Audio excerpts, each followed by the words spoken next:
శనిగ్రహ దోష నివారణకు ఏమేం చేయాలో ఇప్పుడు తెలుసుకుందాం. శని అంటే నవగ్రహాలలో ఒక అతి ముఖ్యమైన గ్రహం.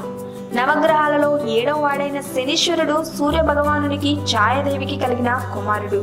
నిజానికి శని భగవానుడిని మనసారా పూజించి ఆరాధించే భక్తులను కష్టాల నుంచి గట్టెక్కించే కలంకము లేని కరుణామూర్తి శనీశ్వరుడని పండితులు చెప్తుంటారు. చాలా మంది కళ్యాణ దోషం, కాలసర్ప దోషం, దుష్ట మానవుల దృష్టి దోషాలు, వాస్తు దోషాలు, నవగ్రహ దోషాలు ఇలా అనేక రకాల దోషాలతో బాధపడుతుంటారు.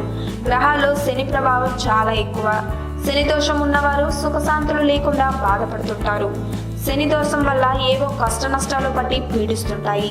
శని దోషం నుండి బయటపడేందుకు దేవాలయాల్లో అర్చకులు ఉపశాంతి చేస్తుంటారు. శని గ్రహ పూజలతో పాటు శని ధాన్యం చేసిన దోష నివారణ అవుతుంది. మనిషికి అనుకోని కష్టాలు, చిక్కులు, ఇబ్బందులు, టెన్షన్స్ అన్నీ కూడా శని వల్ల జరుగుతాయి. ఏలినాటి శనిలో ముఖ్యంగా జన్మశని, వ్యయాశని, ద్వితీయ శనిలో దాదాపుగా 2.5 సంవత్సరాల చొప్పున 7.5 సంవత్సరాలు శని ఉండడం వలన ఖర్చులు, చిక్కులు, అవమానాలు, బంధుమిత్రులతో ద్వేషాలు, నా అన్నవారితో వైరాలు, మంచికెళితే చెడు ఎదురవ్వడం, అప్పులు, హాస్పిటల్ దర్శనాలు ఇలా అనేక రకమైన ఇబ్బందులు కలుగుతాయి. మరైతే శనిగ్రహ దోష నివారణకు ఏమేం చేయాలో ఇప్పుడు తెలుసుకుందాం. శని ప్రభావం కలిగిన వారు నీలం ధరిస్తే ఇబ్బందులు అధిగమించవచ్చు అనుకోవటం సరికాదు.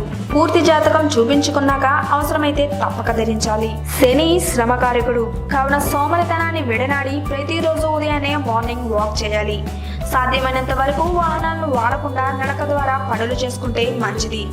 శనివారం రోజు శరీరం మొత్తానికి నువ్వుల నూనె రాసుకుని కొంత సమయం తర్వాత వేడి నీటితో స్నానం చేయాలి.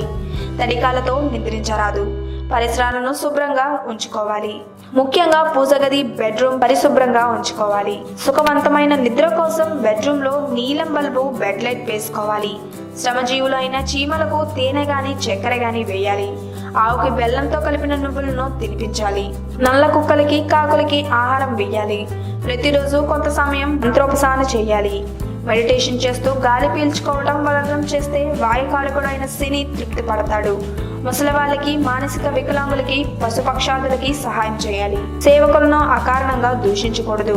శని స్తోత్రం, శని చాలీసా, శని అష్టోత్తర సహస్రనామ స్తోత్రం పారాయణం చేయాలి.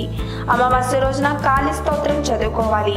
ఇనుముతో చేసిన శివలింగాన్ని గాని, కాళికాదేవిని గాని పూజించాలి. ఎడమ చేతి మధ్య వేలికి గుర్రపు నాడ రింగ్ ధరించాలి. అయ్యప్ప దీక్ష ధారణ చేయటం కానీ, అయ్యప్ప భక్తులకు భోజనం పెట్టడం కానీ చేయాలి. ఈ వీడియో కనుక మీకు నచ్చినట్లయితే లైక్ చేయండి, షేర్ చేయండి. మరిన్ని లేటెస్ట్ అప్డేట్స్ కోసం మా ఛానల్ ని సబ్స్క్రైబ్ చేయండి.